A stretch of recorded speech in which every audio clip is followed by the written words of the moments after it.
There is a moment when someone disrespects you that reveals who you truly are. Not when you are praised, not when everyone agrees with you, not when life is going your way, but when someone looks you in the eyes and crosses a line. Your heart starts beating faster. Your pride tells you to respond. Your mind begins searching for the perfect words to put them back in their place. But what if that impulse is exactly what they are waiting for? What if the person who provokes you is not taking your power away, but giving you an opportunity to discover whether you actually possess it? Because anyone can react. Anyone can raise their voice. Anyone can insult someone back. Anyone can demand respect. But very few people can remain calm while their ego is screaming for revenge. The most powerful person in the room is often not the person who speaks the loudest. It is the person who can pause, observe, think, and choose. Power is not about making other people afraid of you. It is not about humiliating those who disrespect you. And it is certainly not about winning every confrontation. Real power is the ability to remain in control of yourself when someone else is trying to pull you into emotional chaos. You will meet people who underestimate you, people who test your boundaries, people who mistake your patience for weakness, people who believe that if they provoke you, they can control your behavior. But you do not have to accept their invitation. You do not have to prove your strength through anger. You do not have to explain yourself endlessly. And you do not have to destroy someone simply because they tried to diminish you. Sometimes the strongest response is a boundary. Sometimes it is a calm sentence. Sometimes it is distance. And sometimes it is walking away with your dignity completely intact. Today you are going to discover how powerful people handle disrespect, not by becoming colder, crueler, or more manipulative, but by becoming more disciplined, more observant, and more difficult to control. Because the real question is not, how do I make them respect me? The real question is, one of the greatest signs of strength is not how quickly you respond when someone challenges you, but how carefully you choose whether a response is even necessary.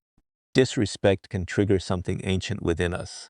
The moment someone speaks to us harshly, dismisses us, humiliates us, or crosses a boundary, the mind can interpret it as a threat to our identity and social standing. Suddenly, the body reacts before the rational mind has finished evaluating the situation. The heart beats faster, anger rises, thoughts become sharper. You begin imagining what you should say, what you should have said, and how you could make the other person understand that they crossed a line. But this is precisely where self-mastery begins. You must learn to create a space between what happens and what you do next.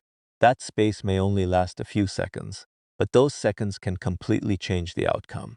A person who reacts immediately gives the situation control over their behavior. A person who pauses takes that control back. The pause is not weakness. It is not fear. It is not surrender. It is the moment when emotion stops being the driver and becomes information. Ask yourself, what actually happened? Was this intentional? Is this person genuinely crossing a boundary, or am I reacting to my own insecurity? Does this situation require a response? And if it does, what response will protect my dignity without creating unnecessary damage? These questions transform you from a participant in emotional chaos into an observer of human behavior. Not every disrespectful comment deserves a confrontation. Sometimes people speak carelessly. Sometimes they are frustrated. Sometimes they are projecting their own insecurity. Sometimes they simply want attention. If you respond emotionally to every provocation, you allow other people's behavior to dictate the rhythm of your life. Imagine someone makes a sarcastic comment about you in front of others. Your first instinct may be to strike back. But before you do, recognize what is happening. Your ego wants immediate restoration. It wants the room to know that you cannot be challenged. But your deeper intelligence should ask whether proving yourself in that moment actually serves you. Perhaps a calm response is enough. Perhaps a simple boundary is necessary. Perhaps nothing needs to be said at all. The powerful person does not automatically choose silence, nor do they automatically choose confrontation. They choose deliberately. There is a profound difference between being passive and being controlled. A passive person may remain silent because they are afraid to speak. A self-controlled person may remain silent because they have decided that speaking would accomplish nothing. From the outside, the actions may look identical. Internally, they are completely different. One comes from helplessness, the other comes from choice. Your goal is not to become someone who never gets angry. Anger is human. Hurt is human. Disappointment is human. Your goal is to become someone who can experience those emotions without immediately surrendering your judgment to them. You can feel anger and still think. You can feel hurt and still maintain your dignity. You can recognize disrespect and still refuse to become disrespectful yourself. That is emotional intelligence. And the more you practice it, the less power other people's behavior has over you. Eventually, you begin to understand that every provocation presents a question. Will you let this moment control you, or will you control yourself? The answer is revealed not through what you feel, but through what you choose to do next. When you master that choice, you stop fighting for the appearance of power and begin developing the reality of it. Disrespect often reveals more about the person delivering it than the person receiving it. This is one of the most important psychological shifts you can make if you want to develop emotional strength. When someone speaks to you carelessly, mocks you, dismisses you, or attempts to make you feel insignificant, your first instinct may be to personalize the experience. You may immediately think, why are they treating me like this? But powerful self-awareness asks a deeper question. What is happening inside this person that is producing this behavior? This does not mean excusing disrespect. Understanding behavior is not the same as tolerating it. Someone's insecurity may explain their behavior, but it does not make harmful behavior acceptable. The difference is that you stop allowing their behavior to become a definition of your identity. Think about how easily people project their internal struggles onto others. Someone who constantly needs to prove superiority may be struggling with insecurity. Someone who criticizes everyone may be uncomfortable with their own shortcomings. Someone who attempts to embarrass others may be desperately seeking status or validation. Again, this does not justify their actions. It simply reminds you that their behavior may be a reflection of their internal world rather than an accurate measurement of your worth. This perspective gives you something incredibly valuable: emotional distance. Instead of immediately thinking, they have exposed my weakness, you begin thinking, this behavior is information. Observe. What triggered them? Why did they choose those words? Is this a pattern? Is there something useful hidden inside their criticism? Or are they simply attempting to provoke an emotional reaction? When you begin observing instead of immediately reacting, you regain your ability to choose. And this is where emotional intelligence becomes a form of strength. You can accept useful criticism without accepting humiliation. You can recognize your mistakes without allowing someone to define you by them. You can listen carefully without surrendering your self-respect. Imagine someone tells you that you are incapable of succeeding. The immature response is to spend hours trying to prove them wrong. The wiser response is to examine yourself honestly. Maybe there is something you need to improve. Improve it. Maybe their judgment is completely wrong. Let reality prove that over time. You do not need to turn every opinion into a personal battle. Your life is not a courtroom where every accusation requires a defense. Some people will misunderstand you. Some will underestimate you. Some will judge you according to their own limitations. Let them. Your responsibility is not to control their perception. Your responsibility is to control your character, your decisions, and your direction. The moment you stop using other people's behavior as a mirror for your self-worth, you become harder to destabilize. Their words may still be unpleasant. Their actions may still require boundaries, but they no longer possess the power to tell you who you are. You know who you are because you have built that knowledge through your own actions. And that is the difference between fragile confidence and genuine self-respect. Fragile confidence needs constant validation. Genuine self-respect can survive misunderstanding. So the next time someone disrespects you, do not immediately ask, what should I say back? First ask, what is this situation teaching me? That single question can transform an insult into information, a conflict into self-awareness, and a difficult person into an unexpected teacher. You cannot control what exists inside another person's mind, but you can decide what enters yours. And that decision is where your freedom begins. Boundaries are one of the clearest expressions of self-respect. They are not walls designed to keep everyone away, nor are they threats intended to frighten people into obedience. A healthy boundary simply communicates what you will accept, what you will not accept, and what you will do when that line is crossed. Powerful people understand that they cannot control another person's behavior, but they can control their own participation in that behavior. When someone repeatedly speaks to you disrespectfully, your first instinct may be to argue, explain, or prove that you deserve better treatment. But endless explanations often accomplish very little. The more powerful approach is to communicate your standard clearly and calmly. You might say, "I'm willing to have this conversation, but not if we speak to each other this way." You are not attacking the person. You are defining the conditions under which you are willing to continue the interaction. This distinction is important because many people confuse boundaries with punishment. Punishment focuses on making another person suffer. A boundary focuses on protecting your own well-being and dignity. If someone continues crossing the line, the boundary may require you to end the conversation, reduce contact, or remove yourself from the situation. The objective is not revenge.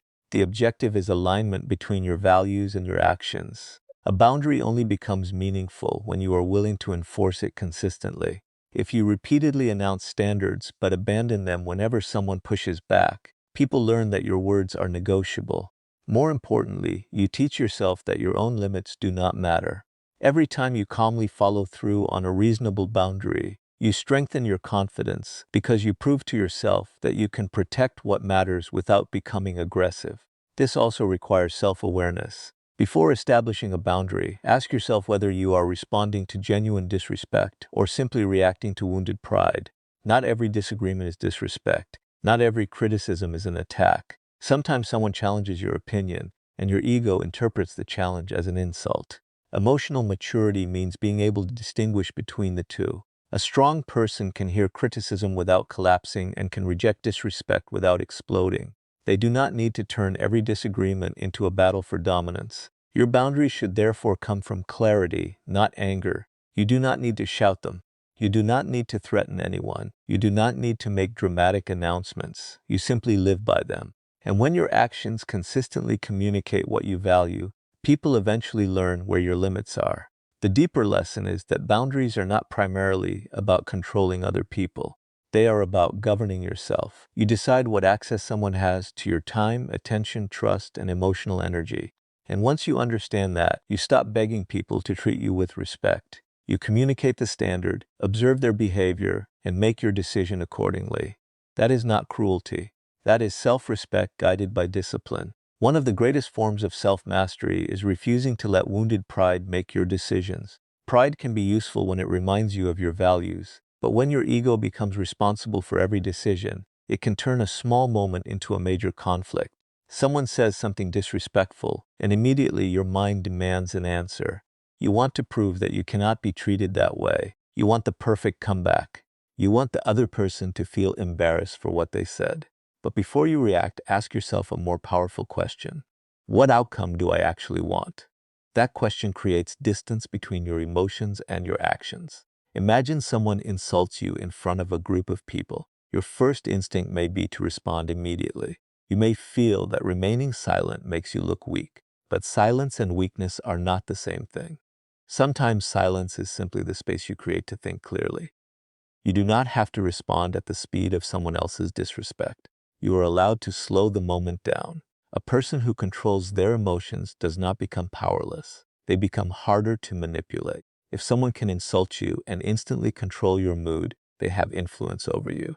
If they can provoke you and determine your next action, they have entered your decision-making process without permission. But when you pause and choose your response deliberately, you take that control back. This does not mean ignoring every form of disrespect. Sometimes a direct response is necessary. Sometimes you must clearly communicate that a particular behavior is unacceptable. But there is a profound difference between responding from self-respect and responding from wounded pride. Self-respect says, "This behavior crosses my boundary, so I will address it calmly." Wounded pride says, "You embarrass me, so now I must embarrass you." One protects your dignity. The other makes your dignity dependent on defeating someone else. This is why powerful people think beyond the immediate moment. They understand consequences. They understand that one emotional reaction can create problems that last much longer than the original insult. A heated argument can damage a relationship, a professional opportunity, or a reputation that took years to build. Before you react, step back mentally and ask, "Will I be proud of this response tomorrow?" That single question can save you from countless mistakes. You do not need to win every argument. You do not need to have the final word. You do not need to convince everyone that you are strong. Your real objective is to remain aligned with the person you are trying to become. If your goal is discipline, act with discipline. If your goal is dignity, respond with dignity. If your goal is growth, learn from the situation.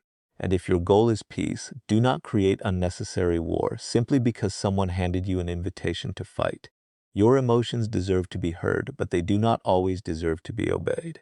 Anger can tell you that something matters. Pride can tell you that your boundaries have been challenged. But wisdom decides what happens next. That is the difference between reaction and mastery. The strongest person is not the one who never feels anger. The strongest person is the one who can feel anger completely and still choose their actions consciously. When you master that ability, disrespect stops being a command. It becomes a test of your patience, a test of your discipline, a test of your self-awareness. And every time you refuse to let wounded pride make your decisions, you become a little more difficult to provoke, a little harder to manipulate, and a little more powerful within yourself. Because true power begins the moment your emotions stop making decisions that your wisdom should be making. One of the greatest forms of self-mastery is refusing to let wounded pride make your decisions. Pride can be useful when it reminds you to protect your dignity, but when pride becomes emotional, it begins demanding immediate action. It tells you that you must answer every insult, win every argument, prove your superiority, and make anyone who disrespects you regret their behavior. But powerful people understand something deeper. Not every challenge deserves a response, and not every response deserves to be immediate. When someone disrespects you, your first reaction may be emotional. You may feel anger rising through your body.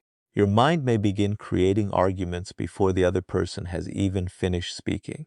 You imagine what you should say. You imagine how you could embarrass them. You imagine the perfect sentence that would put them in their place. But this is precisely where self-mastery begins. Pause. That pause is powerful because it gives you something emotion wants to take away: choice. Instead of asking, how can I get even? Ask, what outcome do I actually want? That question changes everything. Perhaps the person needs to be corrected, then correct them calmly. Perhaps a boundary has been crossed, then communicate the boundary clearly. Perhaps the person is simply trying to provoke you, then refusing to participate may be the wiser decision. Perhaps you made a mistake and their criticism contains some truth. Then learn from it. The goal is not to become someone who never responds. The goal is to become someone who responds intentionally. There is a major difference between strength and emotional impulsiveness. An impulsive person reacts according to whatever emotion is strongest in the moment. A disciplined person considers consequences. They understand that one emotional reaction can create problems that last far longer than the original insult. Think about how often people regret what they said when they were angry. The words leave their mouth in seconds, but the consequences can remain for months or even years. A relationship can be damaged, a professional opportunity can disappear, a reputation can change. A situation that could have been resolved peacefully can become a conflict simply because someone allowed wounded pride to take control. This is why emotional regulation is not weakness. It is strategy. You can feel anger without becoming anger. You can feel hurt without becoming bitter. You can feel disrespected without immediately seeking revenge. You can recognize injustice without allowing hatred to become your identity. Your emotions are real, but they are not always instructions. Anger may tell you that something matters. It does not automatically tell you what to do. Pride may tell you that a boundary has been crossed. It does not automatically tell you how to respond. Fear may tell you that something feels threatening. It does not automatically mean you should retreat. Learn to listen to your emotions without surrendering your decisions to them. That is maturity. The powerful person does not ask, how can I make this person suffer? They ask, what response protects my dignity, preserves my peace, and serves my future? Sometimes the answer will be confrontation. Sometimes it will be distance. Sometimes it will be forgiveness. Sometimes it will simply be moving forward. But whatever you choose, let the decision come from clarity rather than wounded pride. Because when you stop allowing temporary emotions to make permanent decisions, you become much harder to manipulate. And that is real power. Not controlling others, not winning every argument, but possessing enough discipline to remain the author of your own behavior even when someone else is desperately trying to write the next chapter for you. Powerful people understand that reputation is built through patterns, not isolated confrontations. One emotional reaction does not define your character, but repeated reactions eventually become a pattern that others can predict. When people know exactly what will make you angry, defensive, or insecure, they can easily pull you into emotional situations. Your greatest advantage is therefore not making everyone afraid of provoking you. It is becoming disciplined enough that provocation does not automatically control your behavior. Think about how much power people give away simply by reacting too quickly. Someone makes a disrespectful comment and immediately they respond. Someone criticizes them and they rush to defend themselves. Someone challenges their authority and suddenly they feel compelled to prove their worth. The other person may have said only a few words, but those words have now controlled the next several minutes, perhaps even the entire day. This is why emotional discipline matters. A powerful person does not necessarily feel less emotion. They simply refuse to allow every emotion to become an instruction. They can feel anger without acting from anger. They can feel embarrassment without becoming desperate to restore their image. They can feel insulted without immediately searching for revenge. This creates a reputation of stability. People begin to recognize that your behavior cannot easily be manipulated by pressure. They may disagree with you, they may criticize you, they may even attempt to provoke you, but they cannot easily predict an emotional explosion because you have trained yourself to pause before responding. That pause is where your freedom exists. You might ask yourself, what outcome do I actually want? That question is more powerful than, how do I get even? If someone has genuinely crossed a boundary, address it clearly. If someone repeatedly treats you without respect, reconsider the level of access you give them. If criticism contains useful information, learn from it. And if someone is simply trying to provoke an emotional reaction, recognize the situation for what it is and refuse to participate. You do not have to win every conversation. You do not have to prove that you are stronger. You do not have to make the other person feel small. Your consistency will eventually communicate more than your anger ever could. When you repeatedly act with calmness, integrity, and self-control, people begin to understand your standards. Your reputation becomes connected to your character rather than your ability to intimidate others. And this is where real strength develops. You become someone who does not need to announce, respect me. Your behavior communicates it. You do not chase validation. You do not respond to every insult. You do not allow temporary emotions to make permanent decisions. You observe, you think, you choose. And over time, this creates something more valuable than fear, credibility. People learn that when you speak, you mean what you say. When you establish a boundary, you maintain it. When you walk away, you do not return simply because your ego wants another confrontation. That consistency becomes your silent reputation. And eventually, you realize that true power is not about controlling how other people behave. It is about becoming so disciplined that other people's behavior no longer controls who you become.